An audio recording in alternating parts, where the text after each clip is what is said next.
Hello, this is Pastor Green. Today we're going to be doing another Bible study. Today's going to be Genesis chapter 34. As always, you can email me at godsohman@gmail.com. This is going to be a YouTube Bible study. Make sure you subscribe to my channel and click the notification bell. Also like and comment. Chapter 34 and verse 1. And Dinah, the daughter of Leah, which she bare unto Jacob, went out to see the daughters of the land. And you can see over here where Shechem is. They're actually in Shechem. If you remember the last chapter, Jacob was running from his brother Esau, and they headed west over to Shechem.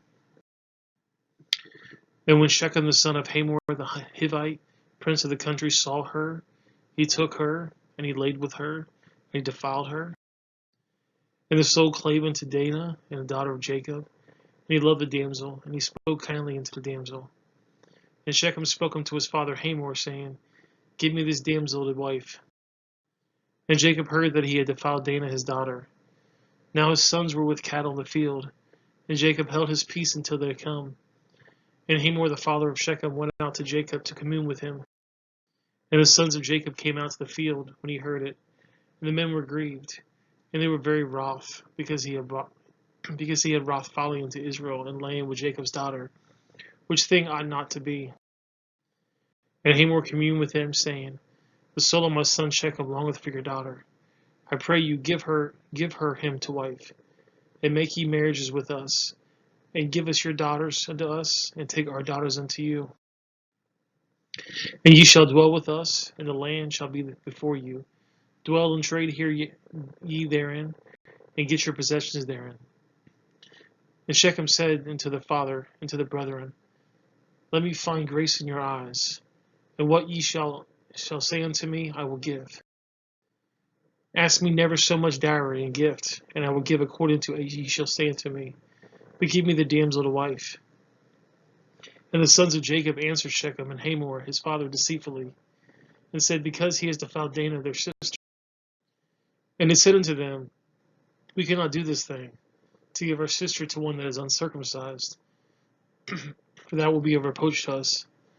But in this we will consent unto you, if ye be as we be, that every man of you be circumcised. Then will we give our daughter to you. We will take your daughters to us. We will dwell with you, and we will become one people. But if ye will not hearken unto us, and be circumcised, we will take our daughters, and we will be gone. And their words pleased Hamor and Shechem Hamor's son. And the young men deferred not to do the thing, because he had delight in Jacob's daughter, and he was more honorable in all the house of his father. And Hamor and Shechem his son came into the gates of the city, and communed with the men of the city, saying, These men are peaceable with us, therefore let them dwell in the land, and trade therein, for the land, behold, is large enough for them. Let us take their daughters for us for wives, and let us give them to our daughters. And herein with the men consent unto us, to dwell with us, to be one people, and if every male among us be circumcised as they are circumcised, shall not their cattle and their substance and every beast of theirs be ours? Only let us consent unto them, and they will dwell with us.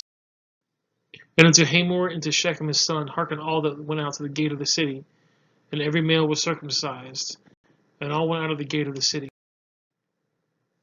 And it came to pass on the third day, when they were sore, that two of the sons of Jacob, Simeon and Levi, Dinah's brethren, took each man his sword, and came upon the city boldly, and slew all the males. Now it says here on the third day when they were sore. Now usually it takes about 8 days for you to fully recover from having a circumcision. So they were very sore. You could imagine if you got circumcised that pretty much everything down there would probably hurt. And because of all the blood that would be lost, you'd be kind of weak. So this is on the third day they were sore, and that's when they slew the men. And it says here, this is the chart of Jacob's sons. It shows you his 4 wives and then the kids that they had. And Simeon and Levi is both Leah's sister. And it's really interesting because Levi is actually the priestly tribe.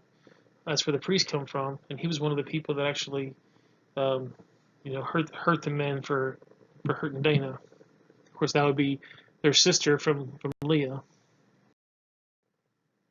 And they slew Hamor and Shechem, his son, with the edge of the sword, and took Dinah out of Shechem's house and went out. The sons of Jacob came upon the slain and spoiled the city because they had defiled their sister. And they took their sheep and their oxen and their asses and that which were in the city and that which were in the field, and all their wealth and all their little ones and all their wives took they captive and spoiled even that was in the house. So it's saying that they took these people's cattle and sheep and donkeys and asses and took everything that was in the field, took all their money, took all their kids, took all their wives, basically took the whole entire town. Proverbs 6 says, "But whoso committeth adultery with a woman lacketh understanding. He that doesn't destroy his own soul. A wound and a dishonor shall he get, and his reproach shall not be wiped away. For jealousy is the rage of a man. Therefore he will not spare in the day of vengeance. He will not regard any ransom, neither will he rest content, though thou gravest many gifts." In John 8, there's a story about Jesus. It says, Jesus went out to the Mount of Olives, and early in the morning, and he came again into the temple, and all the people came unto him, and they sat down, and he taught them. And the scribes and the Pharisees brought unto him a woman taken into adultery. And when they had set her in the midst, they said unto him, Master, this woman was taken in adultery in the very act. Now it's always interesting to me that they're bringing this woman saying, this woman committed adultery, but where's the man? I mean, obviously he committed adultery also. So why would they not bring the man out there? And it says, Now Moses in the law commanded us that which shall be stoned, but what sayest thou? Whenever I debate somebody on creation, I always put them against Jesus of the written world. And I'll basically say, Jesus said this, or the Bible says this. And I'll say, no, I'm not going to argue with you, but are you saying that Jesus is a liar? Are you saying the Bible's not true? And that way, basically, they have to say, yeah, Jesus is a liar, or no, the Bible's not true.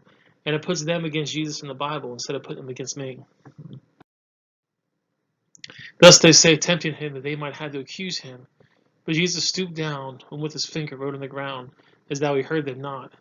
So it's basically saying that these guys did this with the woman to tempt Jesus, they didn't really care about the answer. They just wanted to see what Jesus would do. And Jesus didn't even react. He just wrote on the ground and ignored them. Back in Genesis 34. And Jacob said unto Simeon and Levi, Ye have troubled me to make me to stink among the inhabitants of the land, among the Canaanites and the Perizzites. And I, being few in number, they shall gather themselves together against me and slay me. Notice he's basically, saying it's all about me, it's all about me.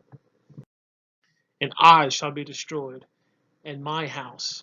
He mentions him 8 times in this verse. And they said, should he deal with our sister as a harlot? The sons are saying, this guy, defiled our sister, and you were just perfectly fine with it. He treated our sister like a prostitute. Are you gonna let that happen? But guys, I appreciate you guys following me on this Bible study. Make sure you subscribe to my channel and click the bell. By subscribing and clicking the bell, I'll let you know whenever I post a new video. Also, like and comment. By liking and commenting, it lets YouTube know that my video is getting views and it's getting interaction. So by doing that, it'll actually show it more. And if you don't have anything to say, like I always say, and I've actually seen a couple people do it, just say thank you, good job, or you can ask me a question. And that way you'll get the comment, and then I'll get more views for that.